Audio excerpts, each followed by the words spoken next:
దొంగల తెగింపు పాడుగాను గిట్ల దిగిడుతున్నారేందో. ఇగో కాకినాడ జిల్లా తునిపట్నంలో పట్టపగటీలే ఈ తలుపులమ్మ గుళ్ళే ఉండిని ఎట్ట దోసుకుపోయిరో చూడు.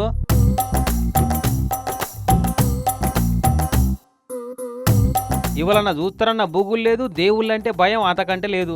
చక్కగా వచ్చి చుట్టుముట్టు చూసిర్రా, ఇక ప్రసాదం తిన్నట్టు చేసిర్రు. ఇక చూడు ముగ్గురిట్లా ఈ పక్క పొడుగున్నోడు ఏం చేస్తుండో.